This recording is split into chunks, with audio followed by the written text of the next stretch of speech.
Pugset, dito tayo sa Gua, sa Partido Bicol. Ay, dito kami sa parkingan. Kasama natin ang mga amigo natin, mga LTV, 16. Saka si Migo Raymond, si Minti. Nagpawasing, kalabas lang natin magpawasing dito. Kaya lipat namin ni Migo.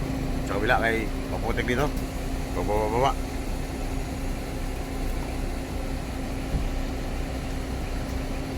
Migo, maalala ko yung pinagkwentuhan natin kagabi. There is a truck, dapat may expiration o. Oo, sana.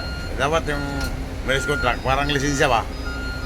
May 10 years expiration para Para magayaw na. pagka ayaw na, nasa yun kung iparinyo mo pa ba o hindi na. Kung sinatay, kung gusto mo pa, parinyo, kung hindi. Wala nag-renew. Kung sinatay, Meron naman pa rin yun. expire na.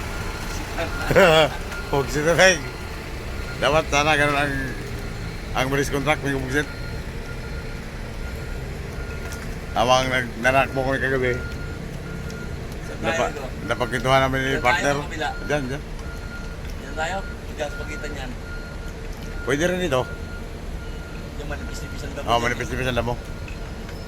Huwag sita tayong. Hindi tayo lilipat o. Diyan. Kaya maputik doon. Maputik doon o. Laging basa kasi binawasingan. Hindi tayo sa kabila. Sabi tayo si Migo Trucking. Dapat wala mo daanan. Kawawa naman yung dalawang truck kagabi, nag-hid-on sa Kalawag. Ay. Tapos nakabuntot yung kotse, bumuntot din siya sa puwitan ng truck. Sapol din siya. Siyempre, nabigla siguro. Sapol din yung truck eh. Ayaw yung kotse. Si Titeng, sampay na. Pag si Titeng. Ano naman yung na-hid-on talaga. Dalawang truck. Sa Kalawag kagabi. Hindi ko na, wala akong video doon. Ito, malinis na ito. Gusto ko. Malinis na, Buxdeng. Mag-charge na tayo kay Lubat na si Batman.